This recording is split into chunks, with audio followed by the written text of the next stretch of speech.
Kalian udah dengar berita terbaru dari Anies Baswedan? Dia menderita sakit keras dan sekarang sedang mendapat perawatan di rumah sakit. Tahu kalian gara-gara apa? Gara-gara nonton acara ini. Sakit kali hati. Jadi sekarang dia dirawat di rumah sakit karena apa? Karena dia menderita gangguan hati. Kayak mana gak terganggu hatinya ditengoknya orang itu? Karena dia sempat berangan-angan dan juga dia sempat membayangkan kalau sempat aku kian jadi presiden, aku kian yang memimpin upacara tersebut. Tapi apalah daya, semua mimpiku sirna. Asa dan harapanku ternyata tak bisa menjadi nyata. Semuanya sia-sia. Oh, ku tak berdaya. Tahu enggak kalian, jujur aja aku bilang, ya kan? Di tempat kami ini banyak orang gara-gara nggak masuk polisi gila. Gila. Udah berharap dia mungkin kan, udah latihan dia. Woi, jogging tiap sore. Ada waktunya berenang. Begitu tes gagal, nggak nunggu 1 bulan gila. Karena apa? Karena dia berpikir bahwasanya satu-satunya jalan mencapai kesuksesan itu cuma polisi. Padahal kan banyak jalan menuju Roma. Itu dia, tapi aku jujur aja aku bilang, ya kan, ku disclaimer dulu. Kalau Bapak Anies Baswedan itu ternyata dalam keadaan sehat. Itu bercandanya itu, ya kan? Kenapa beliau dalam keadaan sehat? Ternyata Bapak Anies Baswedan tidak nonton acara ini. Makanya dia tetap sehat. Kalau sempat dia nonton, terganggu hatinya.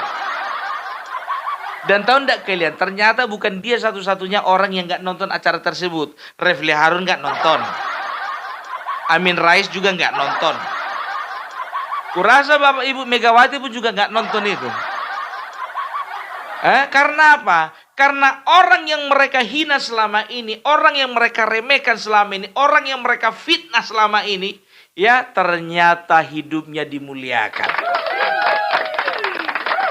Yang mereka bilang belimbing sayur, mereka bilang anak haram konstitusi, yang mereka bilang dia itu asam sulfat, yang dia katakan dia itu adalah supir truk ugal-ugalan. Ternyata apa? Ternyata dia saat ini mendapat tempat yang termulia di tengah-tengah bangsa ini. Coba bayangkan kalian, apa nggak sakit hati Roy Suryo yang lihatnya itu? Nggak tahu aku dendam apa Roy Suryo sama kawan ini. Asik fufufaf aja terus. Sampai dibawanya ke DPD kemarin itu. Dan DPD komplain. Apa dibilang? Setelah mereka pulang, acara selesai, kami dikasih bingkisan. Nah bingkisan itu kami nggak tahu, diajak foto-foto. Rupanya isinya ada tulisan, baju, ada tulisan Adili Jokowi. Dan kami pun terkejut. Dari Jokowi apa yang mau diadili? Menjebak. Ya, Roy Suryo, kau tengok dulu sama matamu itu. Inilah orang yang mau kau jatuhkan harga dirinya. Ternyata apa? 100 kali lipat lebih mulia dari hidupmu. Coba bayangkan kalian dulu. Dia ini sekarang ya posisinya adalah menggantikan Bapak Presiden yang tidak dapat hadir. Artinya apa? Bapak Gibran di acara tersebut, di momen tersebut, berarti posisinya sama dengan Bapak Prabowo. Harusnya menjadi inspektur upacara di acara-acara kenegaraan seperti tersebut, upacara-upacara resmi seperti tersebut, 17 Agustus, Hari Pahlawan, itu harusnya Bapak Presiden. Nah sekarang kepercayaan itu diberikan kepada Bapak Gibran Rakabuming Raka. Sanggup kalian membayangkannya itu? Pembenci. Nggak sanggup, nggak sanggup. Makanya kalau dibilang Refli Harun, lihat aja nanti 2 tahun pemerintahan Bapak Prabowo akan beralihnya itu nanti sama Gibran. Nggak nyampe 2 tahun, nggak nyampe juga 2 bulan. Belum ada sebulan, Bapak Prabowo memberikan sesuatu kepercayaan yang sangat mulia kepada Bapak Gibran. Itu. Hah? Ada pula kemarin itu dari yang apa namanya, yang demo 411 itu, hati-hati nanti kalau menurut kami nanti Bapak Prabowo diracuni. BBKW itu muncung kau.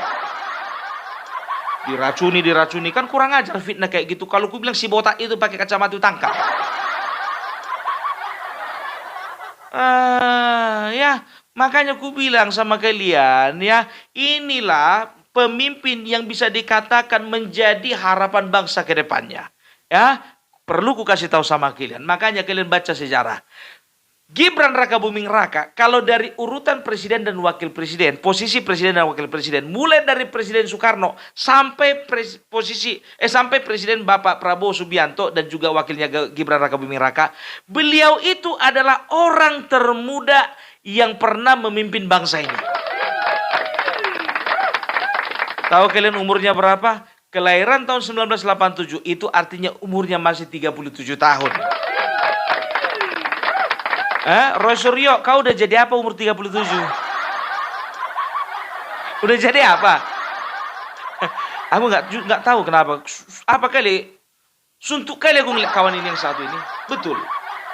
Ya. Nah ini biar ku terangkan dulu sama kalian satu-satu. Mulai dari Bapak Soekarno, presiden pertama. Bapak Soekarno, berikut juga wakilnya Muhammad Hatta. Bapak Soekarno menjadi presiden umur 44 tahun dan wakilnya umur 43 tahun.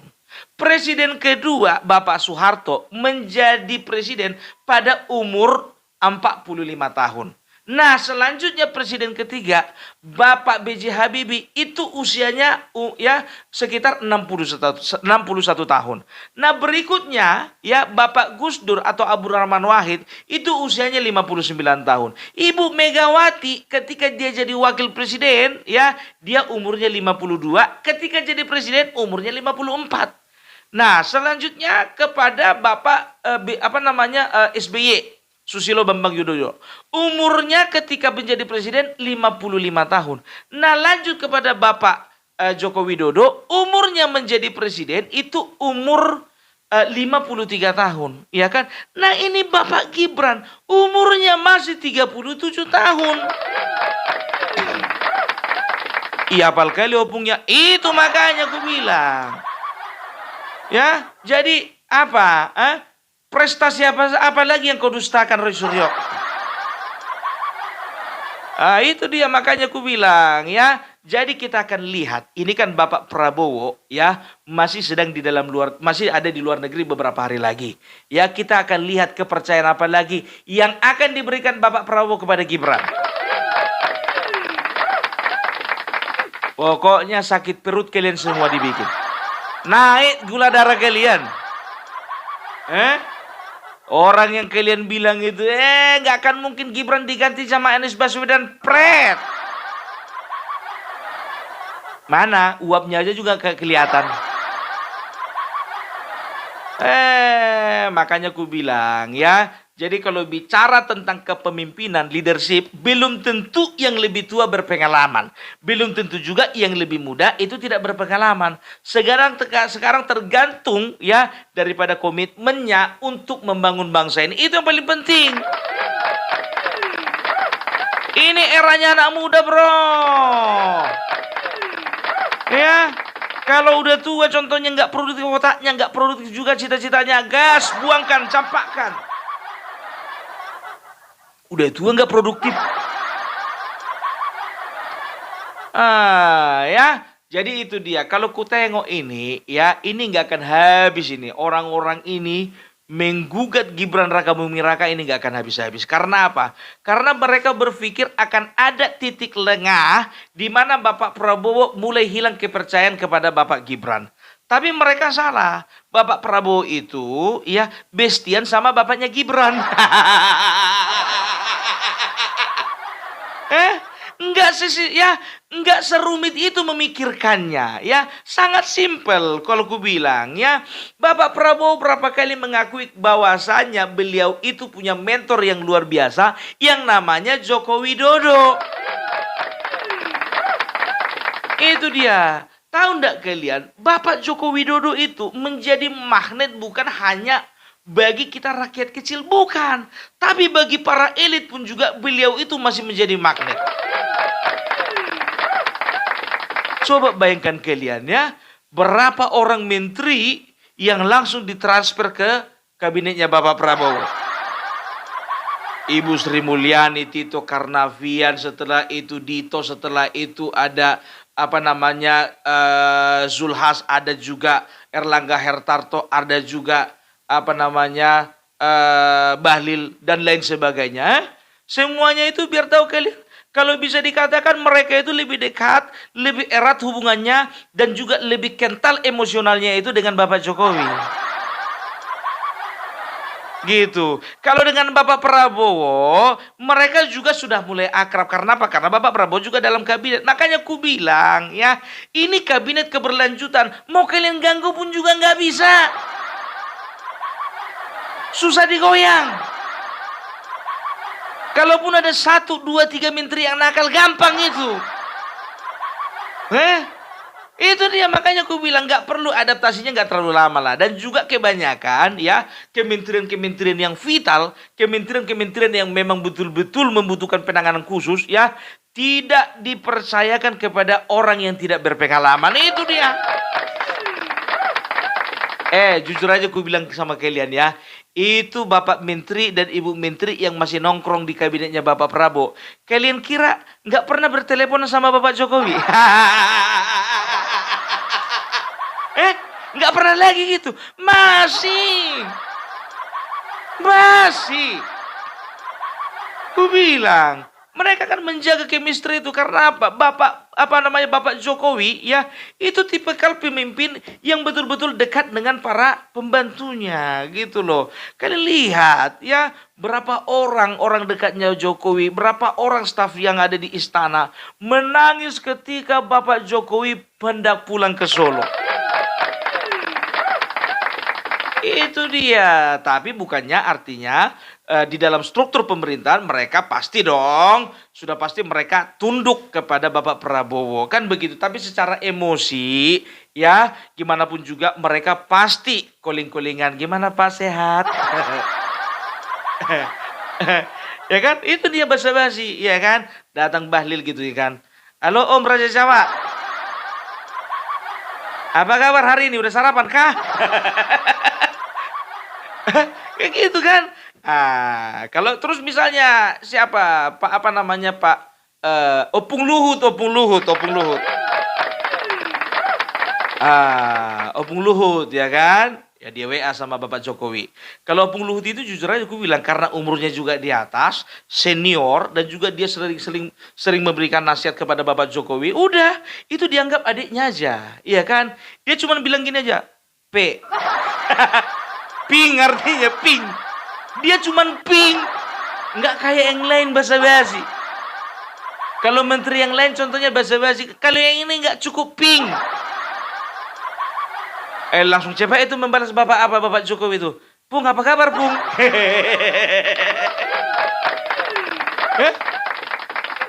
Enggak. Gimana kabarmu?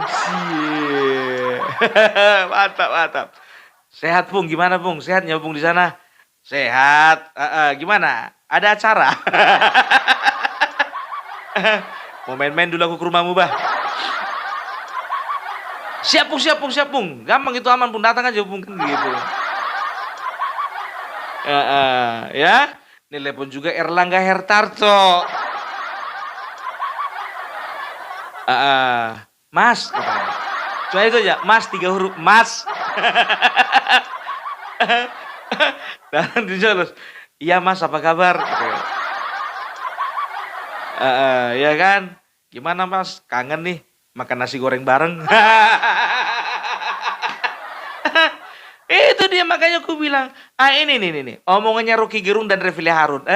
Kemarin ketika kepemimpinan Golkar diambil alih sama Bahlil, itu kalian katakan apa? Akan terjadi kerusakan hubungan antara Erlangga Hartarto dengan Jokowi. Ternyata enggak tuh. Sampai sekarang Erlangga Hartarto masih nongkrong jadi Menko. Coba bayangkan kalian, yang bukan lagi, ingat ya, yang bukan lagi ketua umum partai, dipercayakan menjadi Menko. Apakah itu tidak menimbulkan tanda tanya? Gitu. Sementara Om Bahlil itu masih di, Menko juga nggak, atau Menteri SDM. Ya, aku lupa lah ya. Tapi gimana pun juga ya, ternyata tebakan mereka itu salah. Dan semua terbukti semua hanya bualan. Ku bilang sama kalian, Rocky Gerung, Refli Harun dan semuanya itu membual. Mereka katakan apa waktu ada masalah di dalam Partai Golkar? Ya, ini adalah pekerjanya tukang kayu. Pohon Golkar ya batangnya sudah ditebang sama Joko Widodo sama tukang kayu, dan kita lihat dia akan mengambil atau merebut kepemimpinan yang ada di Golkar. Sekarang udah nyatakan, rakyat Indonesia, kalian saksinya kan apa yang dikatakan Rocky Gerung kemarin itu, apa yang dikatakan juga oleh channel-channel YouTube yang circle-nya sama-sama mereka itu. Mereka katakan apa? Bahwasannya Bapak Jokowi setelah pensiun dia akan berusaha merebut kekuasaan dan merebut tampuk kepemimpinan yang ada di Partai Golkar. Ternyata sekarang apa? Nggak ada kan. Terlalu murah Bapak Jokowi kami itu untuk melakukan hal-hal nista seperti itu. Makanya aku heran masih ada orang yang percaya dengan orang-orang ini, Refli Harun, Rocky Gerung, Roy Suryo dan juga si Faisal Assegaf dan lain sebagainya itu. Ya, karena apa? Semua omongan mereka itu bualan. Walaupun bungkusnya cantik tapi isinya kotoran. Mau kalian terima kado?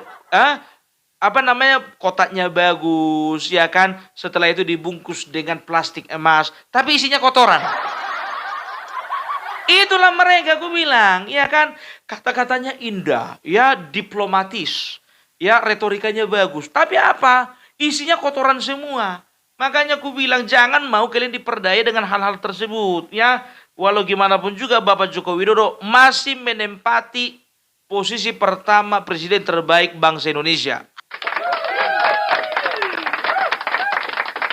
Bapak Prabowo sama-sama baik.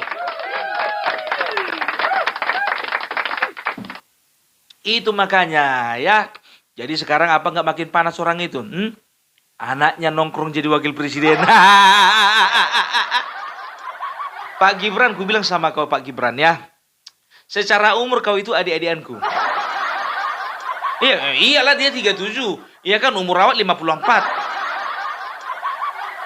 Ya kan, secara umur dia itu adik-adik awak, ya kan masih junior awak. Tapi gimana pun juga, kami mempercayakan segenap rakyat Indonesia mempercayakan pemerintahan ini ke tangan Bapak Prabowo Subianto dan juga Bapak Gibran.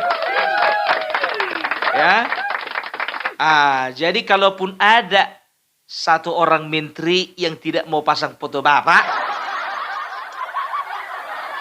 ya, sekarang ya kalau misalnya ada menteri yang tidak mau pasang foto Bapak, tolong Pak, ya kan, jaga hatimu.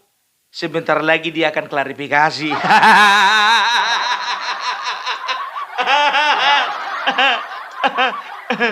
Ya itu kan dinamikanya ada ya. Kita kan nggak tahu ya kan. Ya.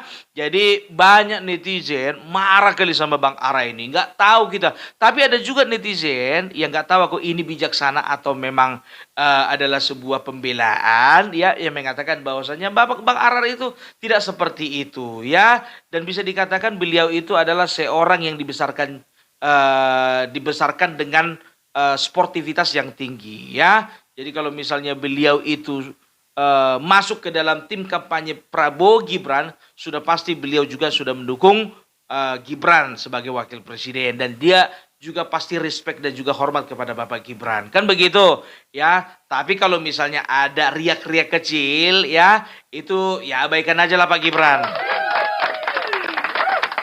Ya. Itu dia. Jadi netizen terbelah dua memang. Ada yang menganggap ini adalah kekhilafan dan juga ada yang menganggap ini adalah sebuah kesalahan, ya kesalahan yang disengaja. Tapi kalau aku bilang sih sebetulnya, kalaupun ya Bapak Marwara Sirait salah, ya ya mungkin ada sesuatu. Ya kita positive thinking aja. Jangan mau kita diadu domba cuman gara-gara masalah tidak pasang foto. Opung apanya maksudnya Opung? Berarti Opung juga anggap remeh terhadap tidak ada dipasangnya foto Bapak Gibran. Bukan begitu, ya bukan begitu. Tunggu datang dulu pulang Bapak Prabowo. Biar clear selesai semuanya. Iya kan itu dia ya. Jadi kalau bisa ku katakan ya, biarlah biarlah bangsa ini boleh berjalan dengan baik ya, pemerintahan boleh berjalan dengan baik dan kita akan menikmati hasilnya di tahun 2045 nanti. Masih lama itu, Pung. Ku bilang sama kalian, ya kan, sama kayak nanam pohon, ya kan. Kalau pohon toge, ya ditanam sekarang besok tumbuh, ya kan gitu. Tapi kalau nanam pohon durian, ya ditanam sekarang 3 tahun lagi baru tumbuh. Artinya apa? Artinya mana kualitas yang lebih mahal, ya, dan kualitas yang lebih baik dan disukai orang, toge atau durian? Durian kan? Begitu juga kita, jangan kita itu terlalu suka yang instan-instan. Biarlah kita berproses. Kita percayakan semuanya kepada pemerintahan kita. Toh 10 tahun ini kita juga dijagai, dilindungi oleh Allah Subhanahu wa taala dan juga ya Tuhan sudah memberikan pemimpin yang bisa menjaga bangsa ini. Gitu loh. 10 tahun Pung, kelamaan itu Pung. Harusnya kita menjadi negara maju dan muncungmu. Kita ini sedang berproses dari negara berkembang menjadi negara maju. Bapak Jokowi sudah membangun fondasinya. Nah sekarang Bapak Prabowo membangun bangunannya sampai ke atas.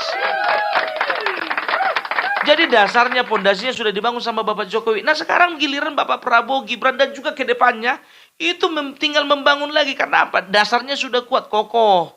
Kan begitu. Makanya aku bilang 2045 kita akan menjadi negara superpower. Iya dong. Cina dari negara miskin bisa menjadi negara superpower. Tahu enggak kalian?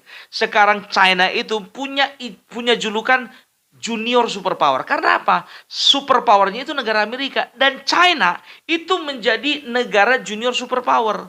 Ya. Kenapa negara China yang kalian bilang katanya negara komunis, yang banyak orang katakan di situ adalah negara komunis, gak mengenal Tuhan, bisa memperoleh posisi yang mulia seperti itu, apalagi kita negara yang bertuhan. Cuman masalahnya, ya kan, mau nggak kita seperti China, ya lebih mengedepankan sumber daya manusia, lebih lagi komitmen untuk melakukan hilirisasi, lebih komitmen lagi untuk lepas dari jerat-jerat korupsi. Iya kan? Negara miskin loh itu, jajahan Jepang, ya sama-sama dijajah kita dua. Tapi sukses kan menjadi negara superpower, kenapa kita enggak? Korea Selatan begitu juga, iya kan? Korea Utara jangan ditiru. Masa gara-gara nggak bisa menangani masalah banjir, menterinya itu dipotong, ditembak mati. Itulah dia, itu makanya aku bilang ya. Jadi kita optimis saja ya. Jadi kalau orang-orang yang mengatakan ya bahwasannya pemerintah ini akan ambruk, pemerintah ini akan kolaps ya, pemerintahan ini akan apa segala macam. Enggak, jangan dengarkan mereka. Karena apa? Karena mereka berusaha untuk meracuni semangat kita, meracuni optimisme kita ya. Sehingga apa? Sehingga pihak asing bisa masuk untuk melemahkan bangsa ini. Jangan mau kita diperdaya ya. Anggap aja semua omongan orang itu kentut. Gitu. Ya, walaupun bau tapi sebentar. Ya. Biarin aja bau dulu tapi sebentar. Gitu dia. Oke, itu dulu dari Opung Parbelak ya. Mari kita dukung pemerintahan Bapak Prabowo Gibran. Kita berdoa supaya Gibran juga sebagai seorang muda boleh memberikan contoh kepada generasi muda yang ada di bangsa ini bahwasanya kita memiliki kesempatan yang sama dan kita memiliki peluang untuk maju bersama-sama. Oke, salam Parbelak, salam NKRI, NKRI harga mati.